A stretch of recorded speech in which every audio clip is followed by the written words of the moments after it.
Okay, today we're going to talk about King Airway placement.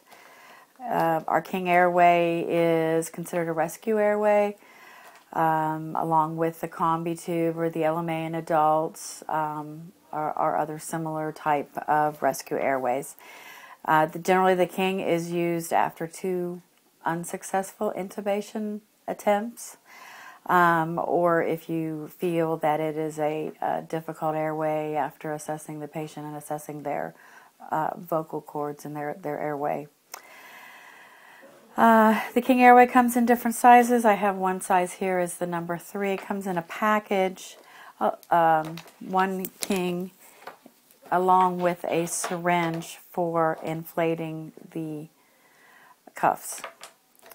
Your patient should already have an oral and nasopharyngeal airway in place, and someone is ventilating the patient while you're preparing your equipment. The King Airway has 2 cuffs that fill up from one syringe, and each King tells you how many milliliters of air that it required to inflate the cuffs. And then you can use your syringe that comes with it to drop the appropriate amount of air. Once it's placed in the patient's airway, you will fill up your cuffs, and you'll see that there's one large one, one small one.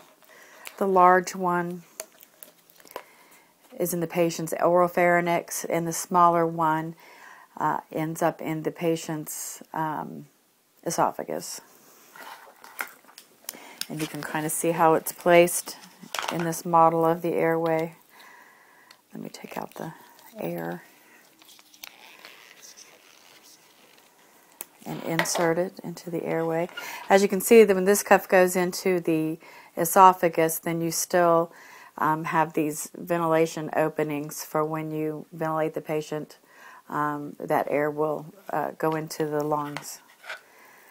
And it also has a port up here at the top for suctioning the esophagus, or the esophagus in the stomach is what the other little port is here at that end. Okay, so when you insert the King Airway into the patient's mouth, you'll grab the jaw and tongue and just insert it blindly. There's no need for a laryngoscope to view the vocal cords. And you just insert it blindly, and it should slide right into the esophagus. Sorry. There you go. Make sure you have your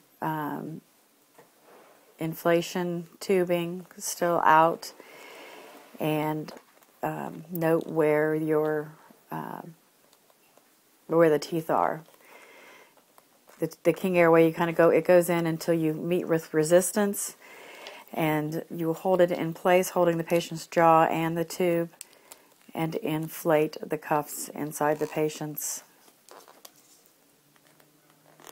oropharynx and esophagus. This number 3 size tube calls for 45 to 60 milliliters of air, so it's going to depend on the patient's anatomy as to how much that you'll give them. You'll blow them up until you either have filled them with 60 milliliters or until you meet resistance. Your pilot balloon here should be inflated. Disconnect the syringe so that you don't leak air off, and you can attempt to ventilate the patient now and listen to breath sounds. Sometimes you need a little bit of adjustment. You kind of tug on the tube, and it's not going to move here, but on a real patient, you may be able to kind of tug to seat this tube in place in the oropharynx, and then you should be able to ventilate the patient and auscultate for sounds in the stomach or sounds in the lungs. All right, we'll do it on an actual training mannequin.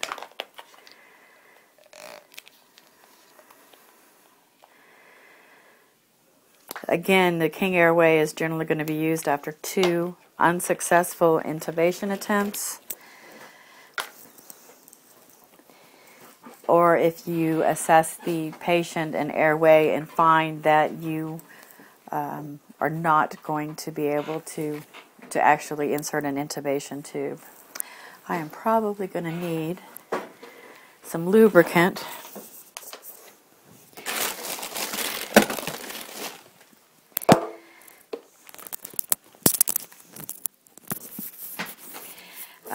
In a real patient, you generally don't need it, but the King Airway package does also come with some KY jelly to assist in passing this through the patient's oropharynx.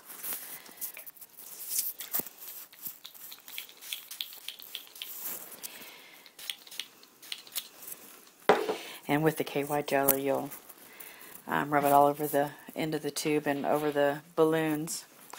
So again, keep your airway in a neutral or slightly head tilt chin lift, and just grab the tongue and jaw, directly insert the King Airway until you meet with resistance, or until the colored hub at the top is at the teeth.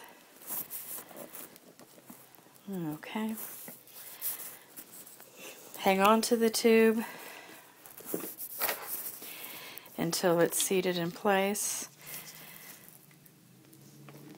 Fill the syringe with air and fill your balloons with air, the appropriate amount that it says on the package for the size tube.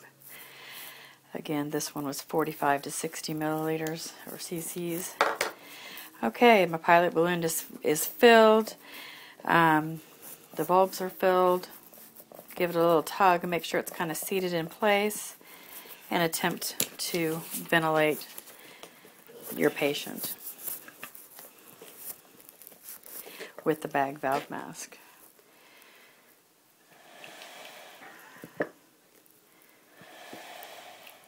Okay, you're going to confirm placement the same way you do with an intubation tube. You're going to use your stethoscope and listen over the epigastrium of the patient. If you hear bubbling, if you hear air movement in the stomach, you need to remove the tube and attempt again. Then also listen over the lungs, anteriorly and laterally. Listen for air movement in both lungs. Right main stem bronchus placement should not be an issue with the King Airway. It's not long enough to get down into the bronchial tubes. Okay, you can secure the King Airway. Commercial devices may work for you. If they don't, because the size of the size of the tube is bigger than a normal intubation tube, you can use tape or a tube tie to secure the device and continue to ventilate the patient as normal. Okay. So indications for using the King Airway, again, if you're unable to place an ET tube after 2 unsuccessful attempts. Okay, so how do you confirm placement besides, obviously you can't look at the patient's vocal cords when it's a blind insertion. You can confirm by watching for fogging in the tube, listening over the epigastrium, listening over the lungs. You can still use colorimetric, although with the tube in the stomach it may not be 100%. You still may have the worry of stomach contents. You can use the colorimetric device. That's what I just said. I'm sorry. Capnography is still the gold standard, even with the King Airway. The EDD, the esophageal detection device, is only to be used with an intubation tube, so it is not indicated for confirmation of the King Airway. All right, so who can insert a King Airway? First responders or EMT responders cannot. EMTs, advanced EMTs, and EMT paramedics can all use the King Rescue Airway.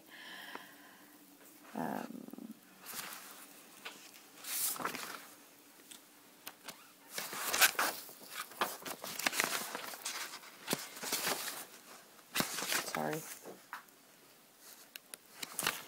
Okay. So we've already gone over the skills.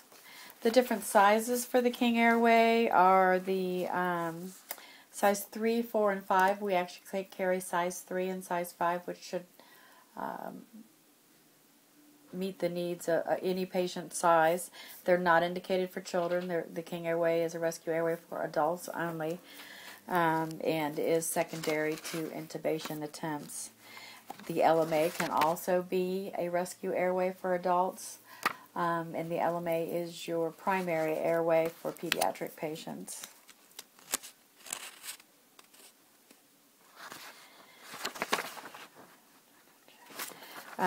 King Airway can also be a rescue airway following intubation attempts with sedate to intubate.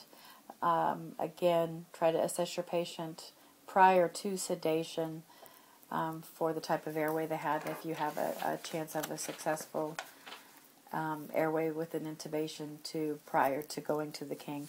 But the King Airway can be your rescue airway, as well as an LMA, and lastly the quick trach airway for your sedate to intubate. You'll continue to ventilate your patient just as you would with an intubation tube placed. You can hyperventilate in case of a head injury with the King Airway in place also. And of course you can intubate or place the King Airway in a trauma patient using the jaw thrust method also. It just may be a slightly more difficult placement than the head tilt chin lift placement, but they can be used in trauma.